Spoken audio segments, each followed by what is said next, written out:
Hello beautiful people, എല്ലാവരും happy ആയിട്ട് safe ആയിട്ടിരിക്കുന്നു വിശ്വസിക്കുന്നു. ഞാൻ റീസെന്റ് ഒരു വീഡിയോ കണ്ടിട്ടുണ്ടായിരുന്നു. എനിക്ക് തോന്നുന്നു I think she's an actor, Krishnaprabha അങ്ങനെ എന്തോ ആണ് അവരുടെ പേര്. അവരൊരു ഇന്റർവ്യൂവിൽ ഇരുന്നിട്ട് ഡിപ്രഷനെ കുറിച്ചിട്ട് ഒരു സ്റ്റേറ്റ്മെന്റ് നടത്തിയിട്ടുണ്ടായിരുന്നു. അതായത് ഇപ്പം കുറച്ച് പുതിയ വേർഡ്സ് ഒക്കെ ഇറങ്ങിയിട്ടുണ്ട്, മൂഡ് സ്വിങ്സ്, ഡിപ്രഷൻ. അത് ചുരുക്കി പറഞ്ഞു കഴിഞ്ഞാൽ, നമ്മുടെ ഭാഷയിൽ പറഞ്ഞു കഴിഞ്ഞാൽ, നമ്മുടെ അല്ല നിങ്ങളുടെ ഭാഷയിൽ പറഞ്ഞു കഴിഞ്ഞാൽ വട്ട്, പ്രാന്ത്. അപ്പം ഇവർ പറയുന്നുണ്ട് അതിനകത്ത്, അത് ഡിപ്രഷൻ എന്ന് പറയുന്നത് അക്കോർഡിംഗ് ടു കൃഷ്ണപ്രഭ ഒരു പണിയില്ലാതിരിക്കുമ്പോൾ നമുക്ക് തോന്നുന്ന ഒരു തരം പ്രാന്താണ്. നമുക്ക് ഒരു പണിയുമില്ല, വെറുതെ ഇരിക്കുമ്പോൾ തോന്നുന്ന ഒരു തരം പ്രാന്താണ് അക്കോർഡിംഗ് ടു കൃഷ്ണപ്രഭ ഡിപ്രഷൻ എന്ന് പറയുന്നത് അല്ല. മനസ്സിലായില്ലേ? നിങ്ങളുടെ ആ സംസാരത്തിലും നിങ്ങളുടെ ആ ചിരിയിൽ നിന്നും മനസ്സിലാക്കാൻ പറ്റുന്ന ഒരു കാര്യം എന്താണെന്ന് വെച്ച് കഴിഞ്ഞാൽ, നിങ്ങൾ ഒരിക്കലും ആ ഒരു അവസ്ഥയെ കൂടെ കടന്നു പോയിട്ടില്ല.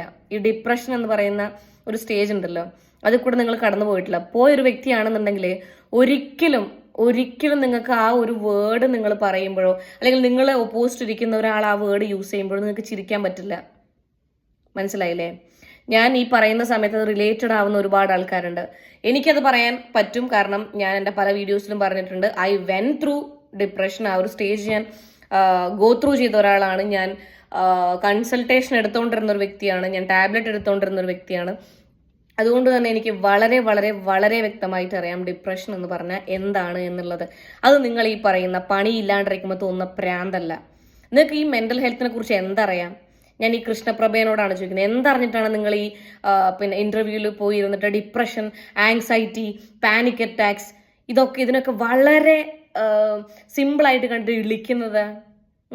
നിങ്ങൾ ആരെങ്കിലും നിങ്ങൾ കണ്ടിട്ടുണ്ട്? നിങ്ങൾ ഈ ഡിപ്രഷൻ സ്റ്റേജിലൂടെ കടന്നുപോയ ആരോടെങ്കിലും നിങ്ങൾ ഒരു അരമണിക്കൂർ സംസാരിച്ച് നോക്കിയിട്ടാണോ ഈ പറയുന്നത്? നിങ്ങൾക്ക് അതിനെക്കുറിച്ച് അറിയില്ല എന്നുണ്ടെങ്കിൽ, ഇപ്പം നിങ്ങൾ എന്നെക്കാളും വയസ്സേക്ക് മൂത്തതായിരിക്കാം, നിങ്ങൾക്കത് അറിയില്ല എന്നുണ്ടെങ്കിൽ ചേച്ചി, അത് അറിയുന്ന ആരോടെങ്കിലും സംസാരിച്ചു കഴിഞ്ഞതിന് ശേഷം മാത്രം നിങ്ങളുടെ അഭിപ്രായം വന്നിരുന്ന് പറഞ്ഞാൽ മതി. കാരണം അത് അനുഭവിച്ച ആൾക്കാർക്ക് നിങ്ങൾ അതിനെക്കുറിച്ച് പറയുമ്പോൾ നിങ്ങൾ ആ ചിരിക്കുന്ന ചിരി ഉണ്ടല്ലോ, അത് സഹിക്കാൻ പറ്റിയെന്ന് വരില്ല.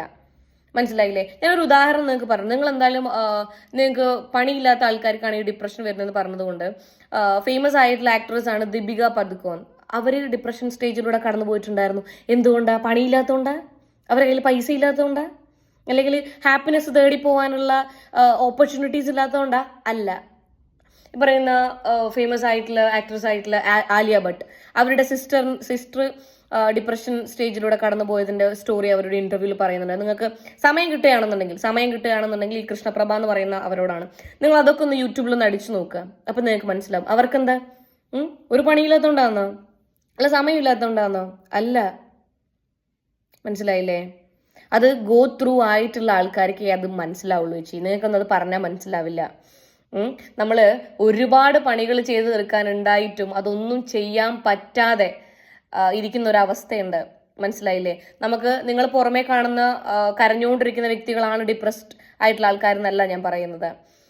അത് ഒരാൾക്ക് ഇപ്പം ഡിപ്രഷനിൽ കൂടെ കടന്നുപോയ ഒരാളോട് നിങ്ങൾ ചോദിച്ചാൽ മനസ്സിലാവും. അത് നമുക്ക് എക്സ്പ്ലെയിൻ ചെയ്ത് പറയാൻ പറ്റുന്നതിലും അങ്ങേ അറ്റം ഭയാനകമായ ഒരു സിറ്റുവേഷൻസ് ആണ്, ഒരു സംഭവ വികാസമാണ് ഈ ഡിപ്രഷൻ എന്ന് പറയുന്നത്. നിങ്ങൾക്കത് നിങ്ങളുടെ ഭാഷയിൽ നിങ്ങളുടെ നാലാൾ കൂടി ഇരിക്കുന്ന സമയത്ത് അത് പ്രാന്തായിരിക്കും. അത് അനുഭവിച്ചവർക്ക് അങ്ങനെയല്ല. ദയവേതിട്ട് നിങ്ങൾക്ക് അങ്ങനെയുള്ള ഇതിനെക്കുറിച്ച് അറിയില്ലെങ്കിൽ ഇതുപോലുള്ള ഇന്റർവ്യൂസിൽ പോയിട്ട് ഇങ്ങനെയൊന്നും പറയാണ്ടിരിക്കുക. മനസ്സിലായില്ലേ?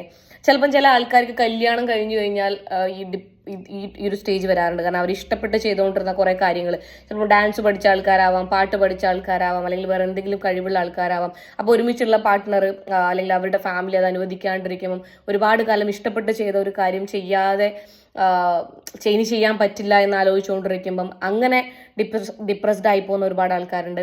അല്ലെങ്കിൽ എന്താ പറയുക, ഈ പാർട്ട്നേഴ്സിന്റെ ഒരുമിച്ചുള്ള ആൾക്കാരുടെ, അതിപ്പോൾ എന്തും ആവാം, കൊളീഗ്സ് ആവാം, അല്ലെങ്കിൽ എന്തും ആവാം, പല സിറ്റുവേഷനിൽ ഈ ഡിപ്രസ്ഡ് ആവുന്ന ആൾക്കാരുണ്ട്. ഈ പറഞ്ഞ പോലെ മെന്റലി ഡൗൺ ആയി പോകുന്ന ആൾക്കാരുണ്ട്. ഞാൻ ചിന്തിക്കുന്ന അതല്ല, അതിനകത്തുള്ള ആങ്കർ, ഈ ഒരു ഇതിനകത്തുള്ള ആങ്കർ, നിങ്ങൾ ഈ ആങ്കറിങ് ചെയ്യുന്ന ആൾക്കാർക്ക് നിങ്ങൾക്ക് എന്തെങ്കിലും എഗ്രിമെന്റിൽ നിങ്ങൾ സൈൻ ചെയ്യുന്നുണ്ടോ? നിങ്ങളുടെ ഓപ്പോസിറ്റ് ഇരിക്കുന്ന ആൾക്കാർ എന്ത് പറഞ്ഞാലും വിളിച്ചു കൊടുക്കണം, അവർ വിളിച്ചാൽ വിളിക്കണം, അവർ കരഞ്ഞാൽ കരയണം, അങ്ങനെ എന്തെങ്കിലും എഗ്രിമെന്റിൽ നിങ്ങൾ സൈൻ ചെയ്യുന്നുണ്ടോ? കാരണം നിങ്ങൾ ഈ ഓപ്പോസിറ്റ് നിൽക്കുന്ന ആൾ ചിരിക്കുമ്പം നിങ്ങളും ഒരു മിനിറ്റേ, നിങ്ങളും ചിരിക്കുന്നുണ്ട്. Four what? അപ്പം നിങ്ങൾക്കും ഈ ഡിപ്രഷനെ കുറിച്ച് അറിയില്ല എന്നുള്ളത് വളരെ വ്യക്തമാണ്. മനസ്സിലായില്ലേ? അപ്പോൾ എഗെയിൻ ആൻഡ് എഗെയിൻ ഞാൻ പറയുന്നു, എന്നോട് ഇതിനോട് യോജിക്കുന്നവരും യോജിക്കാത്തവരും ഒക്കെ കമൻറ്റ് ചെയ്യാം. ഓക്കെ.